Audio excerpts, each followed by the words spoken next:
No livro de Marcos, capítulo de número 10, versículo de número 27, a palavra do Senhor vai nos dizer desta maneira. Aleluias. Jesus, porém, fitando neles o olhar, disse: para os homens é impossível, contudo não para Deus, porque para Deus tudo é possível. Porque para Deus tudo é possível. Jesus aqui está finalizando a conversa que teve com o jovem rico. O jovem rico chegou para Jesus e perguntou a Jesus o que ele tinha que fazer para herdar a vida eterna. E Jesus disse: olha, você deve observar os mandamentos. E o jovem falou: tudo isso eu faço. Aí Jesus então falou para ele: vai e vende tudo que tem, doa aos pobres, depois vem e segue. E o jovem rico saiu muito triste porque ele possuía muitos bens. E aí Jesus então disse que seria impossível o rico entrar no reino dos céus. Os discípulos então questionaram isso com Jesus. Jesus ainda contou algo dizendo: olha, é muito mais fácil um camelo passar pelo fundo de uma agulha do que um rico entrar no reino dos céus. Olha, um camelo passar pelo fundo de uma agulha é impossível. Isso nunca acontece. Os discípulos então ficaram meio que atordoados com essa resposta. E então Jesus disse: olha, para o homem é impossível, mas para Deus tudo é possível. Se tratando aqui de salvação, Jesus estava dizendo: olha, o homem não pode salvar-se por si só, mas Deus pode salvar o homem. E Deus abriu o caminho da salvação. Mas o que me chama a atenção aqui é o finalzinho do versículo 27, quando eu li que diz: para Deus tudo é possível. Eu quero falar um pouquinho sobre o Deus do impossível. O Deus que realiza o impossível. O Deus que faz o impossível acontecer. Em nossa vida, em nossa caminhada, em muitas circunstâncias que nós enfrentamos, meu amado, minha amada, tudo e todos dizem para nós o seguinte: não dá, não tem como, você não pode, é impossível. Quantas vezes você ouviu essa frase? Você enfrentou uma circunstância, uma situação contrária, e a pessoa disse para você: abra mão disso, isso é impossível, você não tem como chegar lá, você não pode alcançar isso, esquece, você vai só sofrer, porque isso é impossível. Eu quero relembrar com você algumas situações que a Bíblia nos mostra sobre casos de impossibilidades para o homem, mas que Deus agiu de uma maneira sobrenatural. E eu quero relembrar porque para aquecer a sua fé, para alegrar seu coração. Eu quero relembrar, meu irmão, minha irmã, para que você possa estar com o seu coração batendo a 1000, sendo renovado pela fé de Deus, que o Espírito Santo, através dessa mensagem, ele possa aquecer você outra vez, e independentemente da situação que você esteja enfrentando ou passando, meu irmão, minha irmã, ele possa, de uma maneira muito tremenda e muito poderosa, levar você a caminhar, a trafegar de novo pelo caminho da fé. Em Êxodo capítulo número 14, do versículo 10 ao 12, a Bíblia nos diz assim: e aproximando Faraó, os filhos de Israel levantaram seus olhos, e eis que os egípcios vinham atrás deles, e temeram muito. Então os filhos de Israel clamaram ao Senhor, clamaram a Moisés, dizendo: não havia sepultura no Egito para nos tirar de lá, para que morramos nesse deserto? Por que nos fizeste isso, fazendo-nos sair do Egito? Versículo 12. Não é esta a palavra que te falamos no Egito, dizendo: deixa-nos que sirvamos aos egípcios? Pois que melhor nos fora servir aos egípcios do que morrermos nesse deserto. Veja só, Deus levanta um libertador, porque Deus ouviu o clamor de um povo que trabalhava exaustivamente como escravo para um rei numa terra que não era deles. Deus então levanta um homem e resolve através desse homem libertar esse povo. Deus tira então esse povo que era escravo. Esse povo sai do Egito carregando ouro, prata, bronze. Um povo que chegou lá sem nada, tirando os 70 que foram com os pais de José, com Jacó. Quem nasceu lá, nasceu escravo, sem nada. E agora eles saem para uma terra que mana leite e mel, salvos milagrosamente, libertos pelo poder de um Deus tremendo. Eles saem com ouro, com prata. Mas no primeiro obstáculo que eles enfrentam, eles começam a murmurar. Eles estavam dizendo que era melhor morrer escravo do que tentar ser livre. Quantas pessoas, meu amado, são assim? Começam a caminhar na caminhada da libertação de Deus, mas no primeiro obstáculo, na primeira prova, na primeira luta, na primeira dificuldade, elas resolvem retroceder porque elas não conseguem vislumbrar uma saída. Elas começam a achar que é impossível se libertar ou se livrar. As circunstâncias ali gritavam para aquele povo: vocês não podem fugir, vocês nunca serão livres. E isso que a circunstância gritava diante daquela situação que ele estava, foi entrando no coração deles. Moisés então, como líder que era, libera uma palavra de fé. Ele libera uma palavra sem saber o que Deus ia fazer, porque Deus ainda não havia dito a ele o que ia fazer. O versículo 13 e 14, ele exorta o povo ao povo ter fé, ao povo crer, porque aqueles inimigos que eles estavam vendo, nunca mais eles veriam. Em Êxodo capítulo 14, versículo 21, a Bíblia diz: então Moisés estendeu a sua mão sobre o mar, e o Senhor fez retirar o mar por um forte vento oriental toda aquela noite. E o mar tornou-se em seco e as águas foram partidas. Escute bem, preste atenção. O povo sai do Egito, caminha no deserto, chega, acampa num lugar. Deus fala: retrocede, não acampa aí não, vem cá, acampa em tal lugar. E eles acampam no lugar que Deus ordena.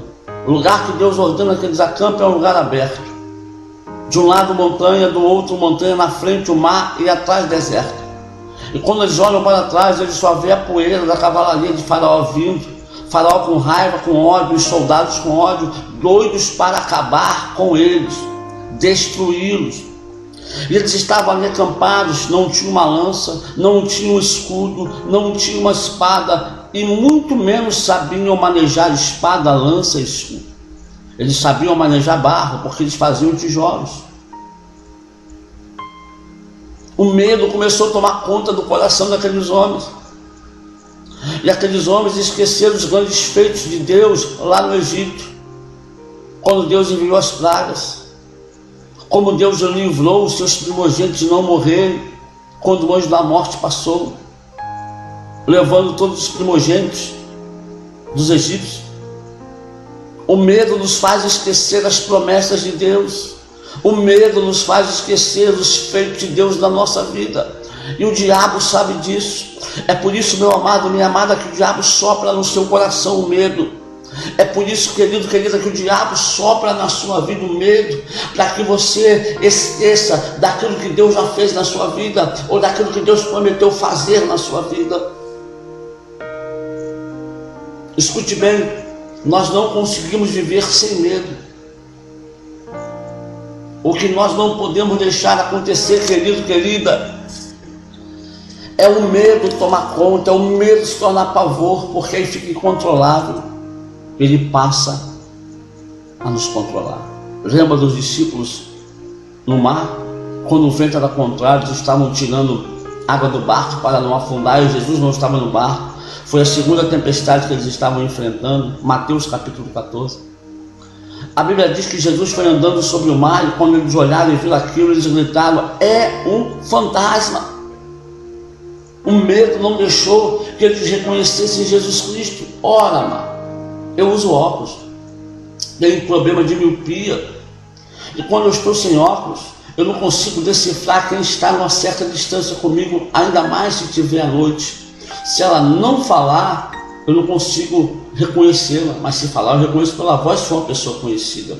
Agora, tem algumas pessoas, minhas filhas, minha esposa, eu já conheço pela silhueta, eu conheço pelo jeito de andar, pelo jeito de ficar em pé. Então, se tiver uma certa distância, eu estiver sem óculos e olhar a silhueta, o jeito que está em pé, eu vou reconhecer, porque eu convivo com elas. Os discípulos conviviam com Jesus, andavam com ele, comiam com ele, bebiam com ele. Mesmo no escuro, eles deveriam reconhecer que era Jesus, porque eles viram uma pessoa, eles viram alguém, eles viram alguma coisa e gritaram pela fantasma.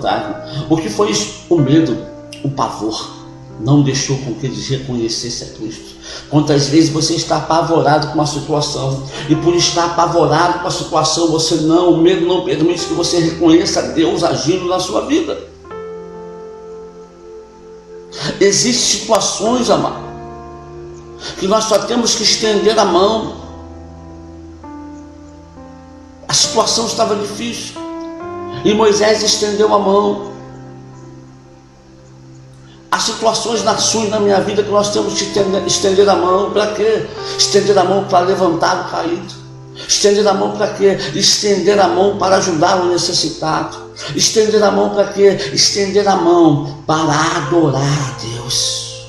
Aleluia. Oh, aleluia. Quanto tempo faz que você não estende a mão para levantar alguém caído do teu lado? Quanto tempo faz que você não levanta a mão para ajudar um necessitado? E você pode. Nós falamos que não temos tempo. A nossa vida é tão corrida que nós não temos tempo para ajudar o necessitado. E nós esquecemos que um dia nós somos necessitados. Necessitados da paz de Deus, necessitados da paz de Cristo, necessitados da comunhão de Deus, necessitados do amor do Senhor. E deixamos a correria do dia a dia arrancar isso de nós e dizer para nós, e ditar o ritmo do nosso tempo. Ora, amado, quem tem que ditar o ritmo do seu tempo e do meu tempo não são as circunstâncias, não são os afazeres do dia, mas quem tem que ditar, aleluia, o decorrer do seu e do meu tempo é o nosso Deus, o Criador do tempo. O que me chama a atenção também aqui em Êxodo 14, 21, é que durante aquela noite, quando soprou um vento forte na praia. Olha, eu trabalho perto de uma praia, e quando o vento é forte aqui, amado, assusta. O vento vem entrando pela rua, assovia de uma tal maneira, a grade do prédio balança, os vidros balançam, faz um estrondo, e quando está de noite, então eu trabalho à noite, olha, é assustador mesmo. Agora vocês imaginam eles na beira de uma praia, sem proteção nenhuma, aquele vento forte soprando de uma maneira assustadora, a areia subindo para tudo quanto é lado, as águas batendo, o mar rugindo forte. Mas aquele vento, quem estava soprando era Deus. Aleluia. Oh, aleluia. Quantas vezes, amado, o vento sopra na sua vida forte, assustadoramente, e você se deixa levar pensando que é o diabo. Nem todo vento forte, nem todo vento contrário é do diabo. Às vezes o vento está soprando na sua vida forte e contrário é Deus, porque através desse vento que está soprando, Deus vai abrir um caminho para você passar. Através desse vento forte que está soprando, Deus vai fazer o impossível acontecer na sua vida. Eles não esperavam o mar abrir, eles não esperavam passar pelo mar, mas Deus abriu o mar com o vento que soprou toda a noite, e ao amanhecer o mar estava aberto. Oh, aleluia. Oh, glória a Deus. Quero profetizar sobre a sua vida, meu irmão, dizer que o Deus do impossível está agindo. Eu não sei qual é o vento que você está enfrentando, eu não sei qual é a sua adversidade, eu não sei qual é a sua luta, eu nem te conheço. Mas o Deus do impossível te conhece, aleluia. Ele sabe o que é necessário para fazer para a sua vida, para você. E se ele tiver que soprar um vento forte, muito forte, forte mesmo, durante toda a sua noite, durante toda a sua luta, durante toda a sua adversidade, ele vai sofrer. E ao amanhecer, meu amado, ao limpar os olhos, ao abrir os olhos, você vai ver que Deus abriu um caminho para você passar, que Ele fez o impossível sem você esperar. O impossível aconteceu. Oh, lacanto, orabaçu, endelecanto. Aleluia. Louvado seja o nome do Senhor, meu irmão. O Deus do impossível. É isso que Ele faz. Quer ver mais um? Israel chegou diante da cidade de Jericó. Josué, capítulo de número 6.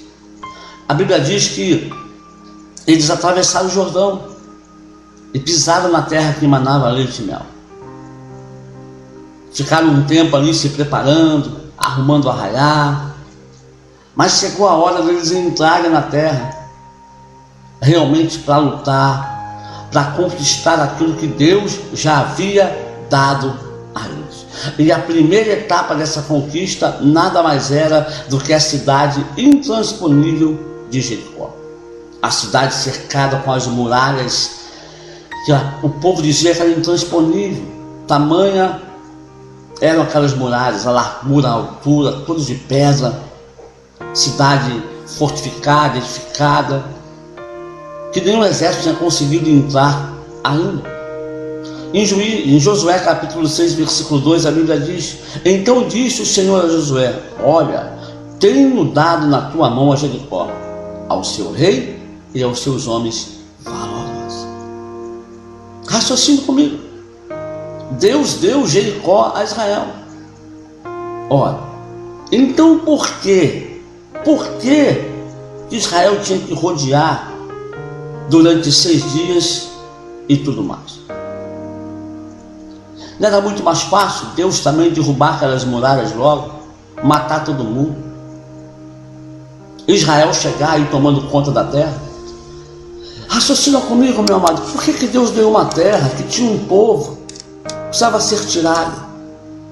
Deus não podia ter dado algo para Israel?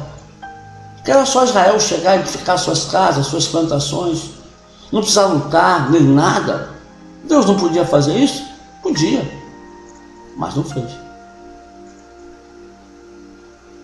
Deus nos dá a vitória, mas muitas das vezes nós temos que ir lá no campo de batalha lutar. Deus nos dá a vitória, mas muitas das vezes, assim como Josafá, nós temos que descer a ladeira e entrar no deserto para poder alcançar os nossos despojos. Em Josué capítulo 6, versículo 10, a Bíblia diz: porém ao povo Josué tinha dado ordem, dizendo: não gritareis, nem fareis ouvir a vossa voz, nem sairá palavra alguma da vossa boca, até ao dia que eu vos diga: gritai. Então gritarei. Escute bem. Deus deu a ordenança a Josué: olha, vocês vão durante 6 dias rodear a cidade. 7 sacerdotes tocando a trombeta, a arca vai na frente. Depois que rodear, vocês voltam para o arraial. Durante 6 dias vão fazer isso. No 7º dia vocês vão dar 7 voltas. E depois todos vão tocar a trombeta e vão gritar. Só isso que Deus falou. Raciocina comigo. Na lógica humana, isso era necessário, só isso, para derrubar uma muralha intransponível que exército nenhum tinha conseguido entrar e derrubar? Agora, olha o que eles tinham que fazer. Eles tinham que levantar de madrugada. Eles tinham que rodear a cidade com a arca. Não podiam gritar nem falar. Tinham que ficar calados. Durante esses 7 dias, calados. que estava acontecendo ali? A fé estava sendo posta à prova. Deus estava colocando a fé daqueles homens à prova. A muralha intransponível. Essa conquista que eles tinham que conquistar, aos olhos naturais, só rodeando e gritando não dava para acontecer. O interior deles gritava: isso é impossível. Muitas das vezes, as estratégias que Deus nos dá para conquistar algo, para vencer um obstáculo, aos nossos olhos, são estratégias impossíveis de darem certo, de acontecer. Tem situações, meu amado, na nossa vida, que nós só devemos fazer o que Deus manda. Não adianta você inventar, não adianta você criar algo novo. Tem que fazer o que Deus manda. A vitória vem quando nós obedecemos a palavra de Deus. Não existe uma nova fórmula, não existe um novo método, não existe um novo meio. Tem que fazer a palavra de Deus se cumprir na sua vida.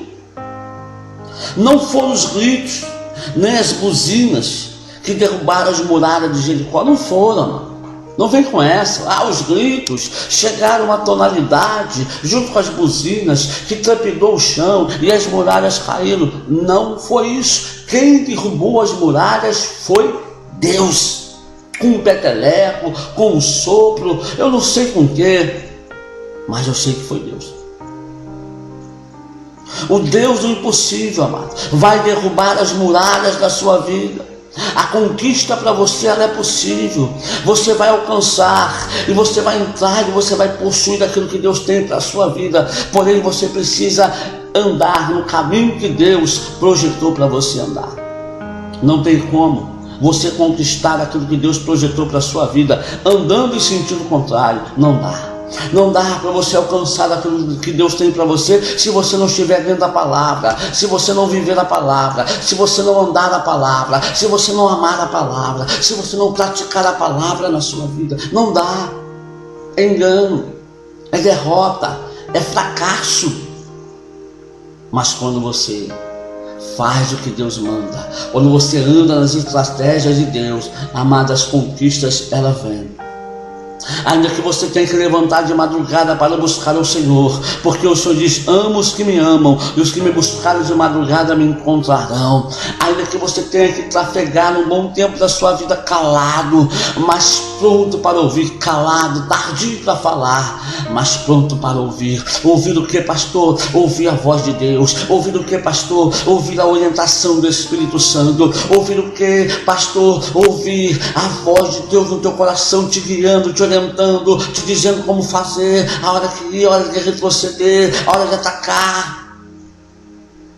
Meu amado, minha amada, quando você começar a fazer isso, Pedro escrevendo, ele diz que as mulheres ganham seus esposos para Jesus como? Caladas. Não é reclamando, minha irmã, não é falando mal dele, não é dizendo que ele vai para o inferno, que ele é um ímpio, que ele é isso, que é aquilo outro. Não, dessa forma você não vai ganhar, mas calada, fazendo o seu papel de serva de Deus, de esposa dedicada. Assim você vai ganhar o seu marido para Jesus.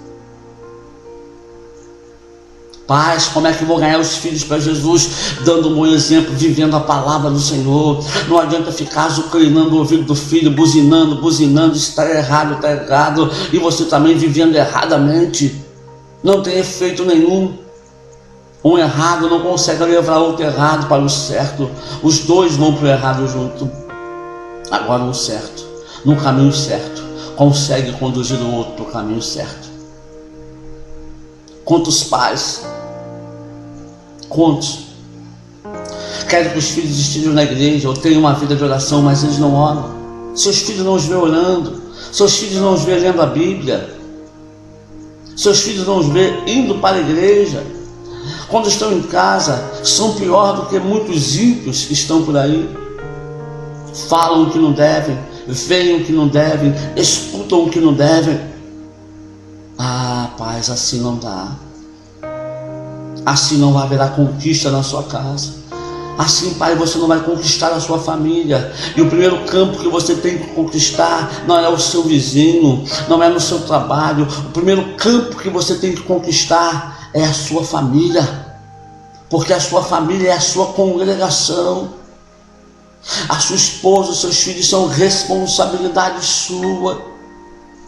É a primeira Jericó que você tem que alcançar, é a sua família. As muralhas da separação têm que cair. As muralhas do desentendimento têm que cair. E as muralhas do entendimento têm que ser levantadas. As muralhas do amor têm que ser levantadas. As muralhas da paciência têm que ser levantadas. Louvado seja o nome do Senhor.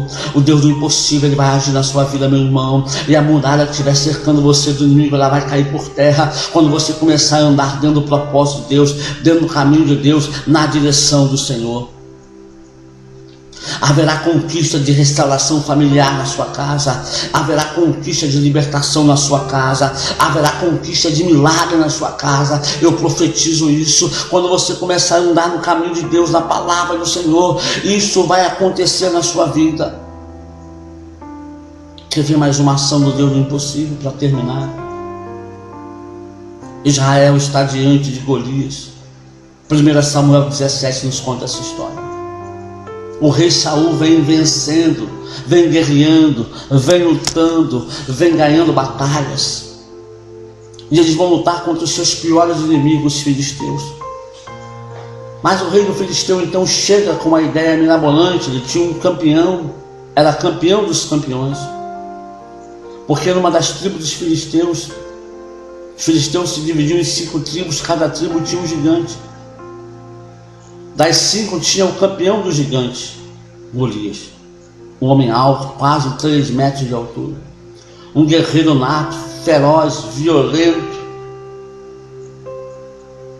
O rei dos filisteus chama Saul e fala: para que vamos lutar? Encara o meu campeão.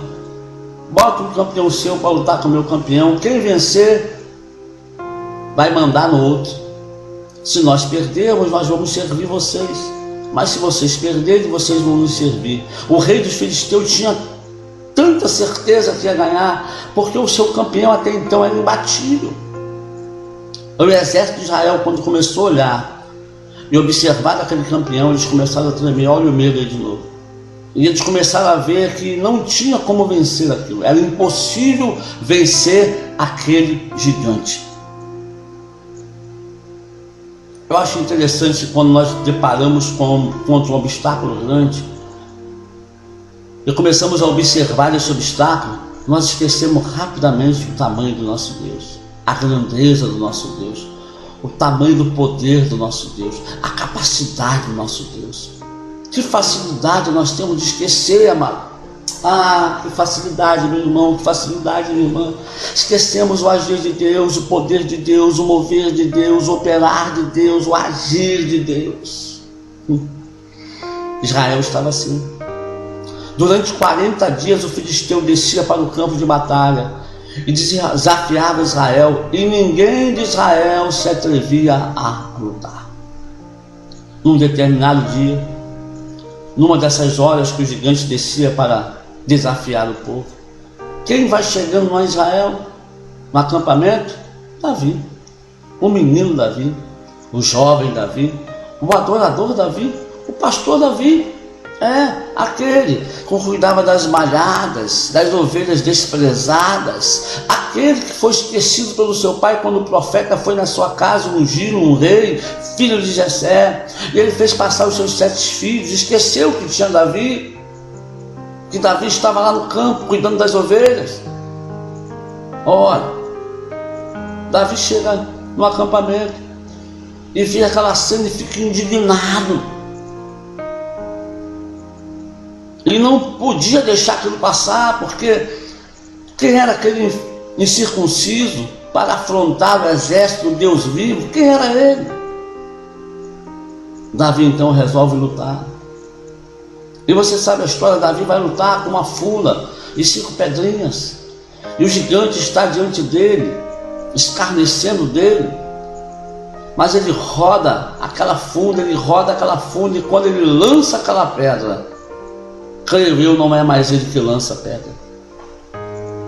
Creio eu que Deus tomou a mão daquele menino e lançou aquela pedra. E aquela pedra atingiu a cabeça daquele gigante. E aquele gigante caiu desmaiado. Davi não começou a pular, dançar, sassaricar e glorificar a Deus. Não. A Bíblia diz que Davi correu em direção ao gigante, arrancou a espada do gigante da mão dele, e com a própria espada do gigante arrancou a cabeça daquele gigante e levantou como um troféu. E aí então glorificou e exaltou o nome do Deus Todo-Poderoso. Escute bem, meu irmão, minha irmã. Deus derrubou Golias, mas quem matou foi Davi. Existem gigantes na sua vida que se levantam de novo para lutar contra você, porque quando Deus do impossível os abate, os derruba, você não corre para arrancar a cabeça deles, você deixa eles vivos. Então eles saem do atordoamento, levantam e investem contra a sua vida também. Aprenda uma coisa: quando Deus do impossível derrubar o gigante que está dentro de você, corra e arranque a cabeça dele. Só então você começa a glorificar a Deus, porque aquele gigante nunca mais vai se levantar para afrontar você. Golias nunca mais apareceu para afrontar Israel, porque Golias havia morrido.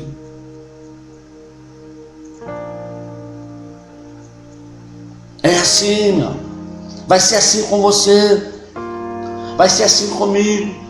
O Deus do impossível, ele age, ele é vivo, ele é real, ele é poderoso, ele pode, ele faz, ele acontece. O que não é possível para o homem é possível para Deus. Escute bem, tudo que for possível para você fazer, Deus não vai mover uma palha para fazer, não vai mover um dedo. Mas tudo aquilo que for para Deus fazer, Ele vai fazer em teu favor. Ele vai fazer. Se for preciso abrir o mar de novo, Ele abre. Se for preciso acalmar vento e tempestade de mar, Ele acalma. Se for preciso derrubar o gigante para você arrancar a cabeça dele, Ele derruba. Ele faz. Se for preciso jogar muralhas por terra, Ele joga para você conquistar aquilo que Ele deu para você. Ele faz, Ele vai fazer. Você precisa crer nisso. Você precisa acreditar, meu irmão, nessa palavra, que o Deus do impossível está agindo em teu favor. Ele não está contra você, Ele está a favor de você. Então comece a agir de acordo conforme os mandamentos dEle, comece a agir de acordo conforme a orientação dEle, a orientação do Espírito Santo, e você vai começar a ver portas se abrirem, você vai começar a ver unção descendo, você vai começar a ver as coisas acontecendo, salvação vai acontecer na sua casa, libertação vai acontecer no seu lar, transformações vão acontecer na sua vida. Deus vai operar no milagre que você tem buscado nele. Eu creio assim, meu amado. Eu creio, meu amado, eu creio, meu irmão, que Deus vai fazer coisas grandes na sua vida. Feche os seus olhos. Oh, xaracantorabassuya endericantorabas. Te calabassuya ondoramantarabahamanas. Pai de amor, Tu és o Deus grande, Senhor. Tu és o Deus do impossível. Tu és o Deus tremendo que faz coisas maravilhosas. Aquilo que um homem não pode fazer, Tu faz. Tudo é possível para Deus. Certa vez Jesus falou para um pai que tinha acabado de receber a notícia que a sua filha havia morrido. Tudo é possível. Creia somente. Um pai estava com o seu filho doente. E Jesus disse: tudo é possível àquele que crê. Tudo é possível. Você não pode fazer o impossível, mas existe um Deus que pode fazer por você. Você não pode realizar o impossível, meu irmão, minha irmã, mas existe um Deus que pode realizar por você. Oh, labantorabás. O diabo pode ter marcado a sua vida, Pode ter determinado dia e hora para você morrer, mas o Deus do impossível, aleluia, pode mudar essa sentença. Porque o Deus do impossível ainda não marcou dia, ainda não marcou hora. Ele controla todas as coisas, todo o poder está em suas mãos. Ele pode fazer o tempo retroceder, como já fez. Ele pode fazer o sol e a lua parar, como já fez. Ele pode curar você, ele pode libertar você, ele pode salvar a sua família, ele pode transformar o seu lar, ele pode operar um milagre na sua casa. Ele pode. Oh, ele pode, meu irmão, ele pode. Oh, meu Deus, eu creio pelo milagre nessa casa. Eu creio pelo milagre nessa família. Entra com milagre. Se é cura, cura agora, Jesus. Todos os enfermos que estão ouvindo essa mensagem, que ouvindo uma palavra, aleluia, desagradável de um médico, dizendo não tem cura, não tem solução. O Deus do impossível, clama a ti agora, Deus. Entra com a cura, porque tu és o Deus da possibilidade. Tu és o Deus da cura. Tu és o Deus da cura. Tu és o Deus do impossível. Tu pode curar, tu pode libertar. Cura, meu Deus, libera a unção de cura agora.